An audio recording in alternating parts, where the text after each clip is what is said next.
Welcome inside Manhattan College Athletics. Christian Heimall speaking with the head coach of Manhattan men's soccer, Jorden Scott, and women's soccer, Brendan Lawler. World Cup gets underway today. Brazil and Croatia open things up, and it's the biggest thing every 4 years. No matter where you are in the world, you get excited for this. Brendan, I'll start with you. For the U.S., it seems like every 4 years get really excited again, and soccer somewhat comes up in topic, but is this finally a World Cup where we can get really excited past the finals and past the actual tournament? I think so. I think we've done that, to be honest with you. Look at the MLS. It's outdrawn the NBA over the past few years in attendance. Out in the Pacific Northwest, out in Vancouver and Portland and Seattle, when they're doing great there. So I think we have got there already. But this group is going to be tough. It was tough in 2002 though, when we got out of there. We escaped against Portugal and we've done that. So it seems to be an every other World Cup type deal with us. So this is the every other. We'll see how we pull it out. Seems like one of the other patterns in every World Cup for the U.S. is the quote-unquote group of death, as they always seem to be. And Jorden, is this really the group of death for the U.S. with teams like Germany and Portugal in there? I don't think so. I really don't. I think that I think there's always going to be a stigma about Germany and Jorden Klinsmann. I think that's set up to be somewhat of a the German superstar defeating the German team. I don't believe Portugal are one of the strongest teams in the competition. I think that Mr. Ronaldo, coming off such an intense club schedule, he's carrying an injury, is being reported, and I don't see without him how they're going to get any further. So listen, it's the media. The media are going to tell you that it's a group of death, but they're not looking beyond that group. Mm-hmm. And if you look at Spain-Holland group and how they need to face if they don't finish top, in my opinion, that's a group of death. Is this really, if you talk about Ronaldo and coming off not only the injury but also the club schedule, how much does that affect the way a lot of these players play? Because you look at even Josie Altidore, who hasn't scored in 6 months. How much does that affect a player when they're coming straight off of a club schedule? I think it's even more predominant now for World Cups because you have so many South American players playing in Europe. If you look at the Brazilian squad and the Argentinian squad, they have combined only 7 or 8 players who actually play in South America. So the starting 11 predominantly are all based in Europe. So, and they're playing at the highest levels. So a guy, with all due respect to Altidore, he's coming off a club schedule that was intense on relegation purposes, but it wasn't extended. Mm-hmm. Whereas you look at guys like Di Maria, you look at guys like Ronaldo, who were beyond that, going into Champions League. They only finished several weeks ago. And I think that's going to have and playing at the highest levels and competing, probably injured, I think that's going to have a huge impact on the tournament. You look specifically down the list of injuries going into the World Cup, and it's startling. You look at guys like Ribéry, who's a huge part of the French squad. You look at Benteke, who's a huge part of the Belgium team. Montolivo, Italy. There's Diego Costa's probably carrying an injury, and so there's huge carryover from the club scene, no doubt. Brendan, Jorden talked about it. We asked about the group of death. Is this really one of those for the U.S.? What are their chances that you see of them getting out of group play? It's certainly a very difficult group. I would say that there's 3 that are the most difficult. Ours, Jorden referenced Spain, Holland. Obviously tomorrow they'll be playing in a rematch of the World Cup final. But then there's the English group is also incredibly difficult. But that's as much as this is about talent and ability and preparation, some of it's just about luck. Mm-hmm. Who shows up on that day? What ping pong balls did they pull out a few months ago, and you go from there. So it's going to be difficult. But I would say that this U.S. team is one of the best that we've had. They almost they went to overtime with Ghana 4 years ago.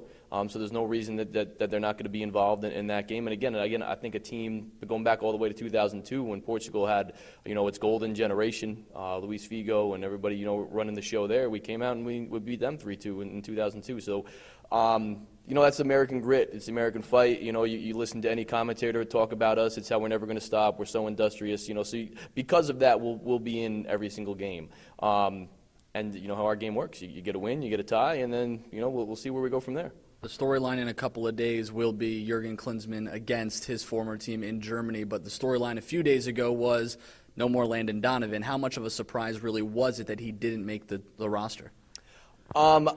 I mean, I was surprised. I was surprised. You look at certain guys on the roster, you think that Klinsmann said he had him listed as a forward, and so that was the only place he was being considered.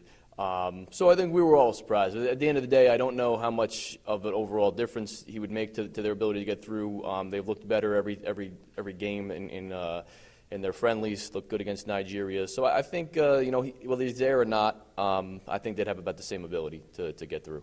With this World Cup being in Rio this year, obviously all the talk is on the Brazilian squad, and can they win it on their home turf? Jorden, what do you see the chances are for the Brazilians to win the World Cup?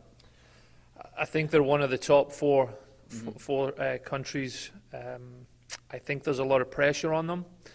I think in the Confederations Cup, they almost play like an underdog, which is unusual for a Brazilian team. Usually Brazilian teams are expected to win no matter what year or what tournament they're playing in. And I think that there was a documentary the other night there that I watched about the Brazilian team, and they spoke about the Confederations final and how they sung the national anthem. And the FIFA have the rules on the national anthem ending at a specific time and it goes no longer.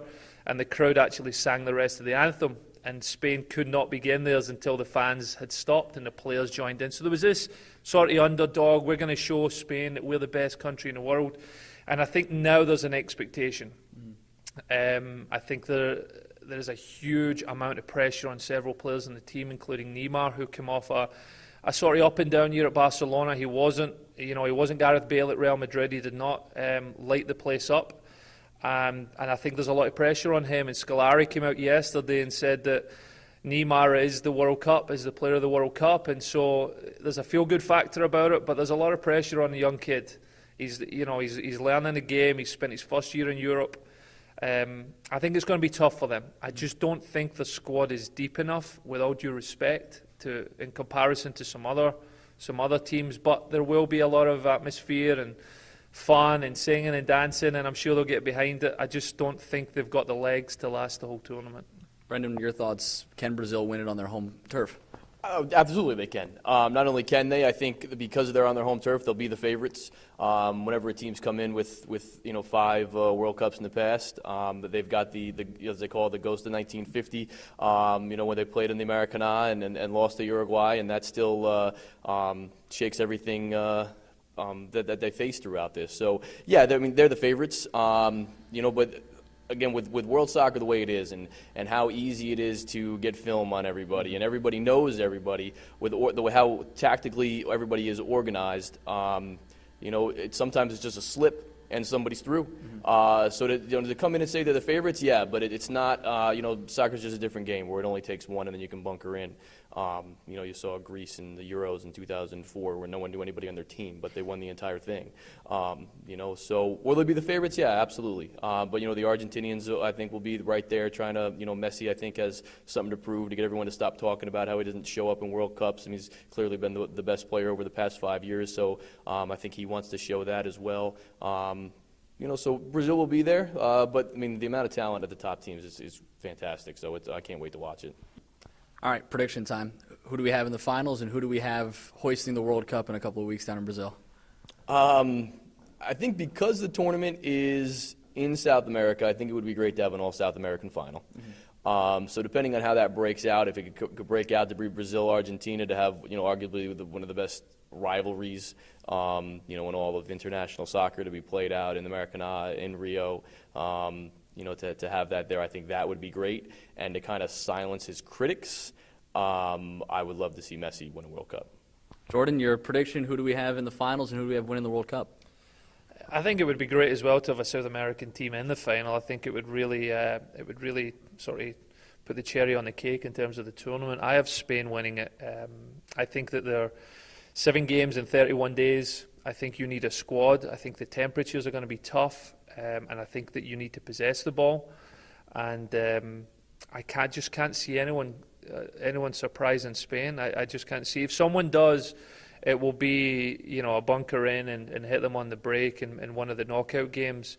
And in terms of the Confederations Cup, they left that embarrassed after the final against Brazil, and there's a lot of motivation to go out and do it again.